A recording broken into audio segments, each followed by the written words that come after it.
Well, we have an interesting video to discuss. Before we get into it, if you like the video, hit that like button, hit like the like button, or dislike it. Subscribe to the channel, turn on notification bell. Anyway, let's get into it. So we got a bit of a doozy because originally, Jeff Keighley wasn't gonna address the whole Activision Blizzard thing, but I'll give my take afterwards. So let's get into it. As Jeff Keighley's annual Game Awards show enters its 8th year, the creator and host told the Washington Post that he's still thinking about how to navigate Activision Blizzard's involvement in the ceremony following alleged reports of blank misconduct. The publisher, "We want to support in-place developers," Keighley said in an interview about what to expect at the Game Awards, which takes place on Thursday, December 9th.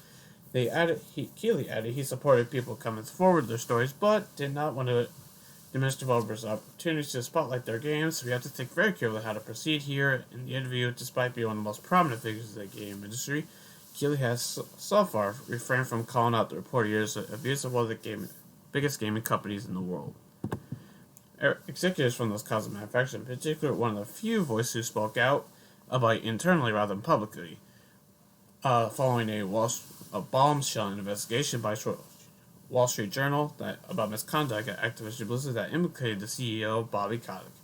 While thousands of publishers' employees called on Kotick to resign, Nintendo of America President Doug Bowser, PlayStation boss Jim Ryan, and head of Xbox Phil Spencer each emailed their staff to express their own disgust and concern over the allegations, though none announced any changes to the relationship.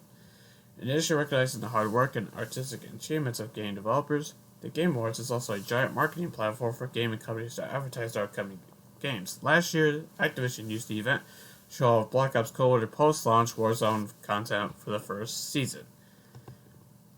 Now, let's actually talk about this.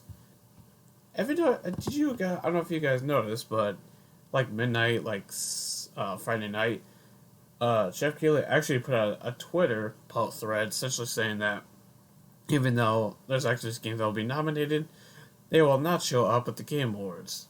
Notice that he did that after he got pressure from people from social media to, essentially ban Activision Blizzard.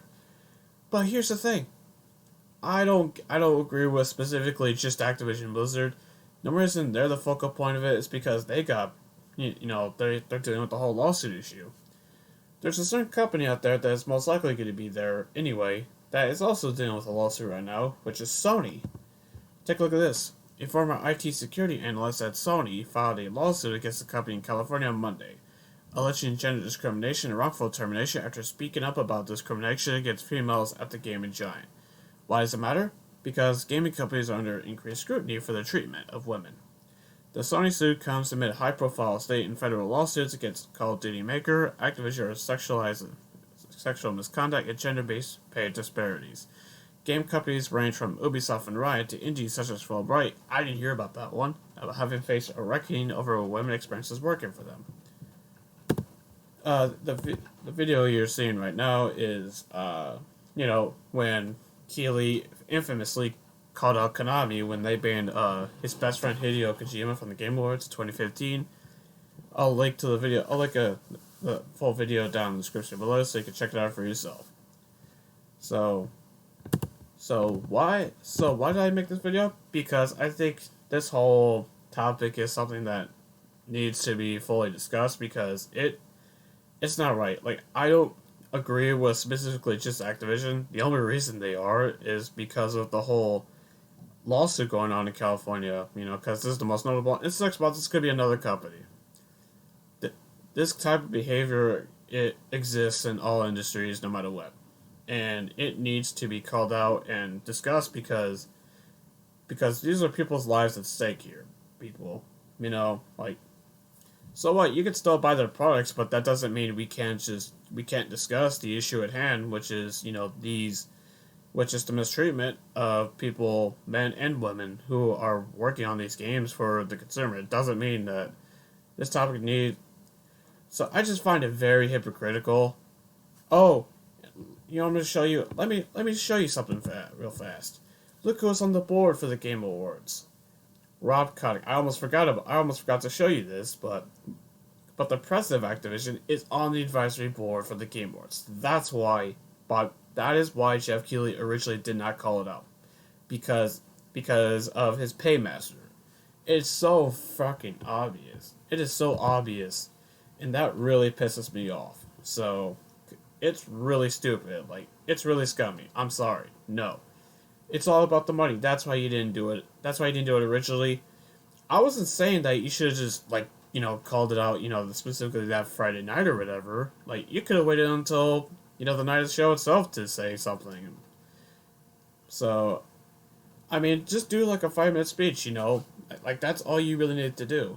And to top it all off, I mean, like I just said, this crap happens everywhere. It needs to be discussed more because, like, it's not right. There are men and women who work their ass off to do their jobs. So, I know there's always the whole thing about boycotting. Like, initially when I was mad, I kind of said I was going to boycott Activision, but I don't really play Activision games to begin with anyway, so the only ones I really did was, like, when they had the Marvel license or, when they made the prototype games for the 360 generation, so those are only Activision games I really played, to be honest with you. So, but that's not the point. So I mean, there's innocent men and women who still make these games.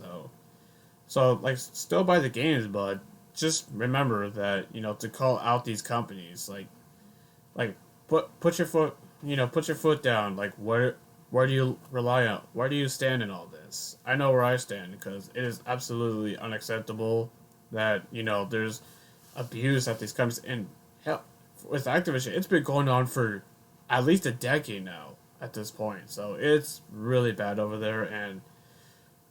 And like I said, 6 months later, it's gonna be another company because, like, Activision's not the first one. Ubisoft last year, one that went under the radar last year was Insomniac Games, which is a Sony studio, as you know. So, but like I said, like, I guess to top it all up before I ramble on for too long, just keep calling them out. Like, keep put pressure on them to do change, because, like, if, like, Activision Blizzard doesn't actually do something about this, like, it needs to happen. Like, it really needs to. And to top it all off, like, just keep speaking out about it, because if nothing is done about it, it's just gonna get worse and worse and worse. Like, what will happen then?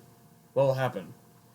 So anyway, that's it for this video. So what do you think about all this? Don't you find it just out of coincidence, or is it really suspect?